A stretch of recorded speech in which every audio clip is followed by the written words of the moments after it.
You've heard the claim 1,000 times: without government, society would collapse. It's one of the most repeated lines in modern history, but here's the shocking part. Every time a society puts its fate in the hands of government planners, the collapse comes from the planning itself. For generations, people have been told a comforting story. A story repeated in classrooms, newsrooms, and official speeches. A story meant to sound rational, responsible, and even necessary. It goes something like this: only government can prevent chaos. Only officials can coordinate a complex economy. Without direction from above, everything falls apart. But what if that belief is not just inaccurate? What if it is the single most damaging economic myth of the last century? When we look at the real-world record, every country, every decade, every attempt, we see the same unmistakable pattern. The moment government planners take control of essential economic decisions, outcomes do not get more stable. They get more fragile. They get more distorted. They get more unpredictable. And when the break finally comes, it is far more devastating than anything a decentralized society produces on its own. But why does this matter? Because these failures never stay theoretical.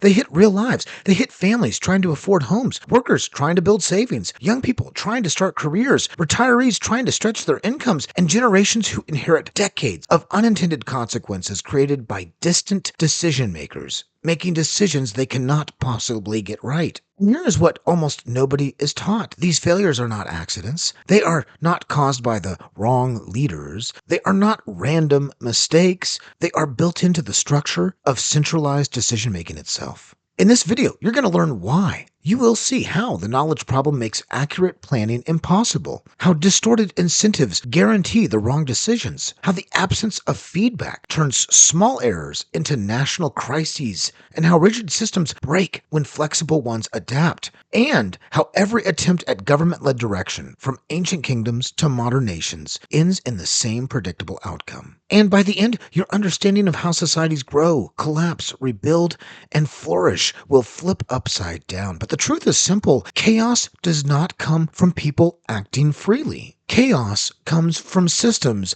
that try to control what free people once coordinated naturally. Let's begin. Section 1. The knowledge problem. Why no central planner can ever know enough. One of the fundamental insights of economics is that knowledge is decentralized. It exists in the minds of millions of people. It constantly changes, and it adapts faster than any institution ever could. Government planners cannot possibly gather, process, or update the millions of pieces of information needed to coordinate a modern economy. To see this clearly, look at history. A perfect case study for this is the Soviet shoe crisis. Planners set production quotas for shoes. On paper, this guaranteed ample footwear, but in reality, it produced the exact opposite. Factories focused on hitting numerical targets rather than meeting real needs. So they built giant heavy boots that nobody wanted. Also, shoes in unusable sizes. Also, low-quality footwear made simply to satisfy tonnage quotas. One factory famously produced shoes so small they barely fit toddlers because that was the fastest way to meet the numbers. This wasn't caused by laziness. It wasn't sabotage. It was the inevitable outcome of asking a small planning committee to substitute its own judgment for the real-time preferences of millions. Economist Paul Gregory's archival research revealed something staggering. To properly plan the Soviet economy, the central agency would have had to process tens of millions of data points per month. That level of knowledge cannot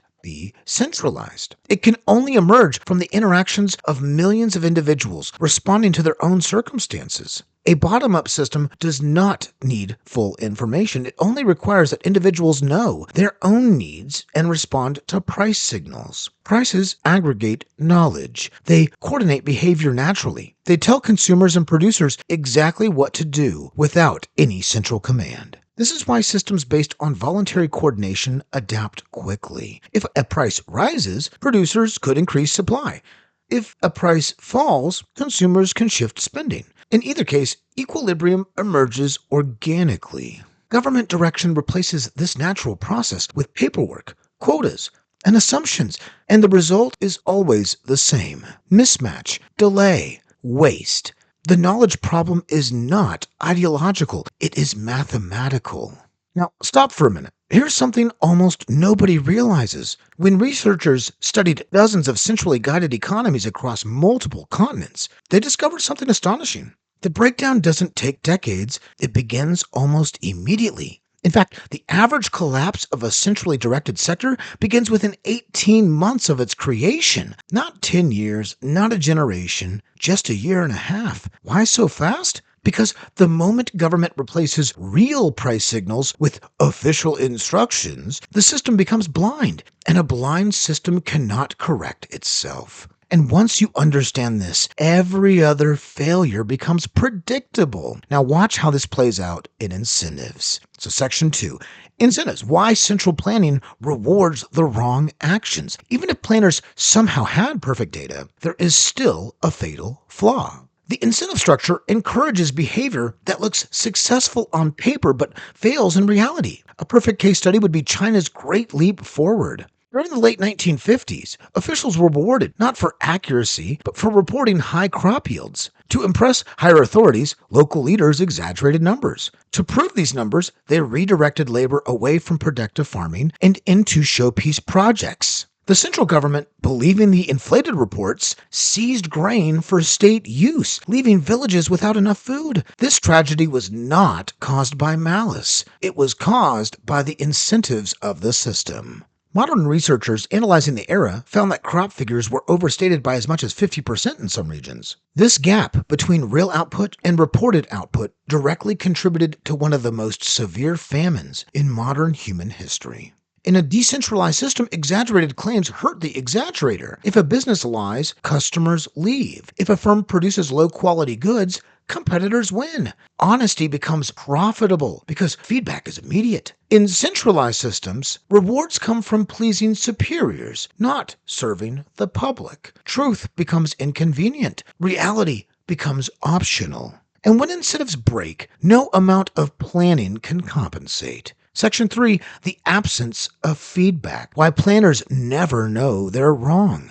A healthy system requires constant feedback. Mistakes must be visible. Failures must be corrected early. And bad ideas must be abandoned. But in a government-directed system, failures are not punished. They are hidden, explained away, or subsidized indefinitely. A perfect case study for this is East Germany's industrial collapse. East Germany once had an educated workforce and strong industrial capacity, yet decades of centralized direction left its factories producing outdated, low-quality goods that struggled to meet even minimal export standards. Did the factories close? No. They were kept alive, supported by subsidies, protected from competition, insulated from market signals. The result was decades of stagnation. When reunification finally happened, nearly 60% of East German factories shut down within a few years because they couldn't compete with even basic Western firms. Economists found East German productivity levels to be 1/3 of comparable decentralized economies. The missing ingredient was feedback. In a voluntary system,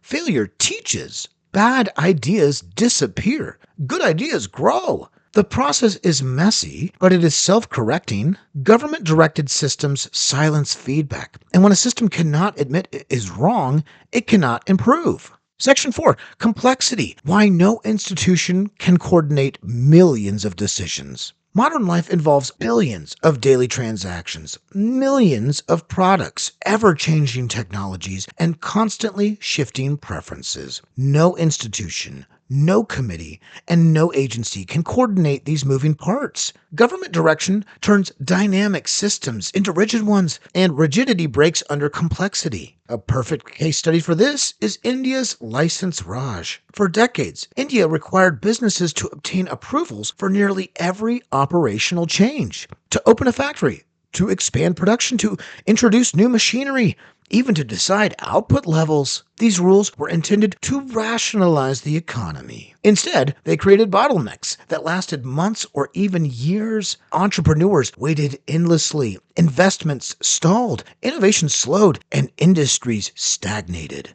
Before reforms in the 1990s, productivity growth averaged around 1%. After reducing central controls, growth in several sectors accelerated to 6% plus. The difference wasn't culture or population, it was flexibility. Decentralized systems thrive on complexity. They do not try to control it. They adapt, evolve, and innovate precisely because individuals make decisions based on local, real-time knowledge. Central planning tries to simplify complexity and ends up crushing the dynamism that makes societies flourish. Section 5, the domino effect, how central errors become national crises. In decentralized systems, a bad decision hurts one company or one neighborhood. In government directed systems, a bad decision affects everyone. Why? Because centralized mistakes cascade. A perfect case study for this is the Soviet grain procurement error of 1972. In 1972, Soviet planners underestimated the domestic agricultural needs. To compensate, they bought massive quantities of grain from the world market all at once. This sudden spike in demand sent global grain prices soaring. Countries across Europe, Asia, and Latin America saw food prices rise sharply. Yet Soviet citizens still faced shortages. One planning miscalculation, just one mistake, created a worldwide shock. U.S. Department of Agriculture records show global grain prices more than doubled in a matter of months as a result of this single purchasing spree. In a decentralized system, failures are local and manageable. But when government planners control production, distribution, and trade, one error does not stay small. It becomes everyone's problem. And this is how central planning turns miscalculations into crises. Here's something that transforms how you see all of this. When researchers looked at dozens of nations over the last century across different cultures, different political systems, they discovered a striking pattern. The more decisions a government takes away from individuals, the more fragile the entire economy becomes. Not just slower, not just less efficient,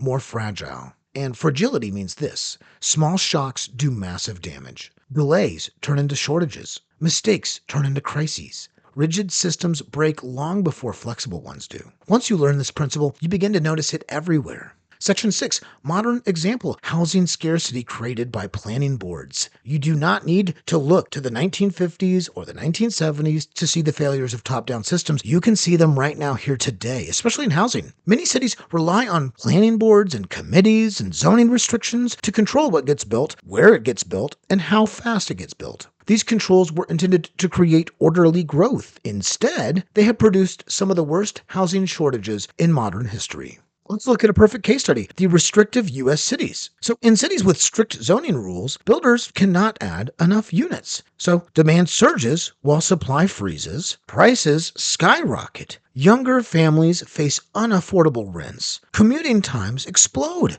Now, workers must move farther away, increasing commute times and stress. According to multiple urban economic studies, cities with heavy land use restrictions have housing prices 3 to 6 times higher relative to income compared to flexible cities. The mechanism is simple. Government bottlenecks restrict supply. Restricted supply raises prices, and the people hit the hardest are those with the least financial flexibility. Cities with flexible building rules, and Houston is a prime example, tend to have steady prices, abundant construction, and far greater housing affordability. Once again, more centralized direction, less abundance. But with more flexibility equals more stability. Section 7, healthcare, permits, and the cost of regulation. Healthcare provides another clear example. Many countries, and even U.S. states, heavily regulate the number of hospital beds, clinics, equipment, and providers. These decisions are made by committees that attempt to predict needs, but predictions can never keep up with real-world conditions. A perfect case study for this is the Certificate of Need laws. In several U.S. states, healthcare providers must obtain special permission to expand, open clinics, or purchase advanced equipment. The intention was to prevent duplication and lower costs, but the effect was the opposite. Providers spend years navigating approval processes. Capacity fails to grow. Shortages appear everywhere, and costs rise. Researchers at George Mason University found that states with restrictive approval laws have fewer hospital beds per capita, higher costs, and slower adoption of modern medical technology. In regions without these controls, providers compete to offer better services at lower prices, exactly what we want in healthcare. And the lesson is the same. When flexibility exists, abundance flows. But when direction replaces freedom, scarcity begins. Section 8, the human cost and who suffers most. The people hurt most by centralized systems are never the wealthy or powerful. They have options, they have influence, and they can navigate the system. The people hurt most are renters, small business owners,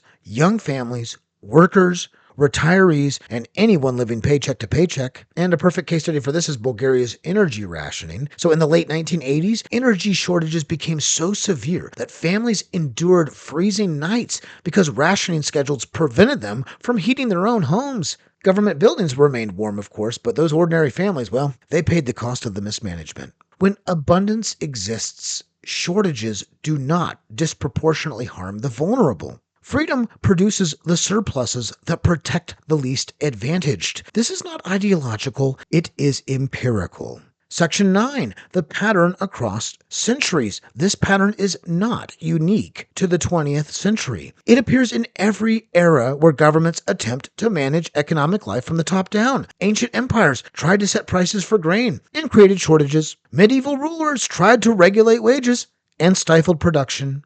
Modern planners attempted to direct entire national economies, and guess what? They produced stagnation. Across thousands of years, across cultures, languages, continents, the outcome is the same. The more control government takes, the more scarcity emerges. And the more freedom individuals have, the more abundance appears.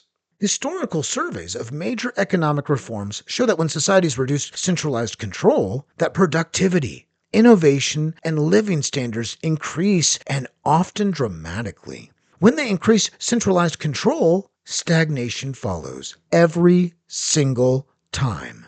Section 10. Why decentralized systems always win. Decentralized systems perform better not because individuals are perfect, but because the systems themselves are structured to learn, adapt, and correct mistakes. Decentralized systems, they allow experimentation, they encourage innovation, reward success, eliminate failures, they respond to local conditions, they spread knowledge, and they use incentives that align with reality. Government direction concentrates decision-making in the hands of a few, and a few cannot match the wisdom, creativity, or real-time insights of millions. The lesson from history, economics, and experience is crystal clear. Societies flourish when people are trusted. They stagnate when people are managed. And here's a final insight that flips everything. Here's the truth that turns the entire centralized worldview upside down. Government direction does not fail because planners are unskilled. It fails because no institution can replace the combined knowledge, incentives, creativity, and adaptive capacity of millions of individuals coordinating freely. Freedom is not chaos. Freedom is coordination without coercion. It is spontaneous order. It is voluntary cooperation. It is the most powerful engine of human flourishing ever discovered. And every society that has embraced it, even partially, has experienced abundance. Every society that has restricted it has experienced scarcity. This pattern is not theoretical, it is a historical fact. People thrive when they are trusted with their own decisions, and they stagnate when those decisions are taken from them.